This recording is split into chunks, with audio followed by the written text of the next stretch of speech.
കളിക്കളത്തിലെ പരിക്കുകളെ ഇനി പേടിക്കേണ്ട.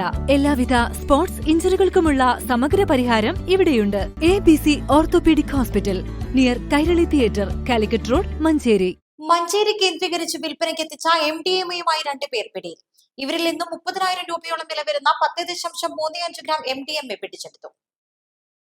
മലപ്പുറം കോഡൂർ സ്വദേശി പിച്ചൻമടത്തിൽ ഹാഷിം, കോട്ടക്കൽ പുത്തൂർ അരീച്ചോൾ സ്വദേശി പതിയിൽ മുഹമ്മദ് മുബഷിർ എന്നിവരാണ് മഞ്ചേരി പോലീസിന്റെ പിടിയിലായത്.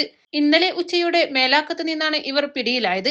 ബാംഗ്ലൂരുവിൽ നിന്നും മലപ്പുറത്തേക്ക് ലഹരിമരുന്ന് കടത്തുന്ന സംഘത്തിലെ പ്രധാനികളാണ് ഇവരെന്ന് പോലീസ് പറഞ്ഞു. കഴിഞ്ഞ വർഷം ബാംഗ്ലൂരിൽ നിന്നും MDMA കടത്തുന്നതിനിടെ വയനാട് മുത്തങ്ങയിൽ വെച്ച് ഹാഷിം ഉൾപ്പെട്ട 4-അംഗ സംഘത്തെ എക്സൈസ് പിടികൂടിയിരുന്നു.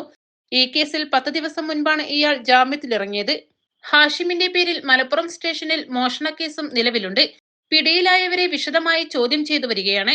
ജില്ലാ പോലീസ് മേധാവി ശശിധരന് ലഭിച്ച രഹസ്യവിവരത്തിന്റെ അടിസ്ഥാനത്തിൽ Manjeri inspector KM Bineesh, SI Besant എന്നിവരുടെ നേതൃത്വത്തിൽ ഡാൻസ് ഓഫ് ടീമും മഞ്ചേരി പോലീസും ചേർന്നാണ് പ്രതികളെ പിടികൂടി അന്വേഷണം നടത്തുന്നത്.